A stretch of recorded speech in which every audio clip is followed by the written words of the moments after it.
আমরা ব্যথিত হয়েছি, আমাদের হৃদয়ে রক্তক্ষরণ হয়েছে। আমাদের প্রতিবেশী দেশকে বলতে চাই, আমাদের দেশ নিয়ে আপনাদের ভাবার দরকার নাই। নিজের চরকায় তেল দেন, নিজের দেশ নিয়ে ভাবেন। গত মাসের ভয়েস অফ আমেরিকার রিপোর্ট, বাংলাদেশে সংখ্যালঘু জনগোষ্ঠী আগের চেয়ে বেশি নিরাপত্তা পাচ্ছে। Report voice of America, Muslim report নাকি? মুসলিম জরিপ, ভয়েস অফ আমেরিকা।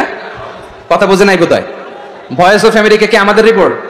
না, ভয়েস অফ আমেরিকার জরিপ, বাংলাদেশের সংখ্যালঘু জনগোষ্ঠী আগের চেয়ে ভালো নিরাপত্তা পাচ্ছে।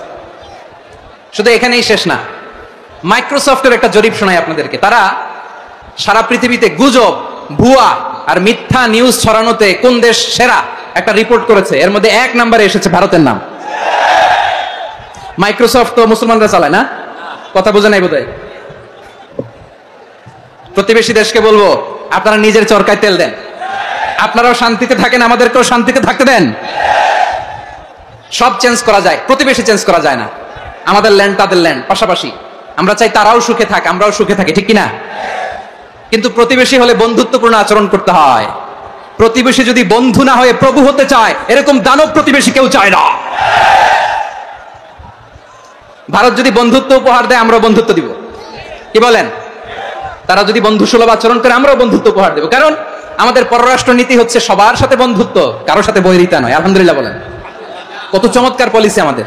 আমরা নির্বিবাদী, আমরা বাংলাদেশিরা শান্তিকামী। We are proud of that. এজন্য আমরা গর্ববোধ করি।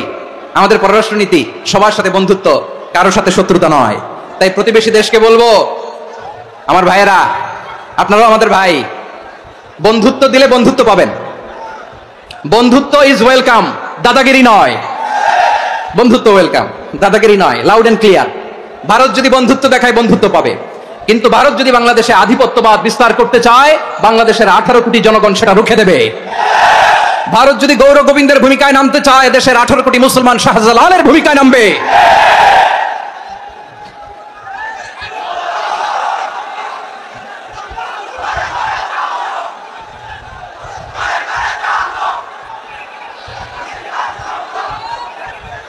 প্রিয় ভাইয়েরা, আমরা বন্ধুত্বে বিশ্বাসী, শত্রুতায় নয়, ঠিক কিনা বলেন?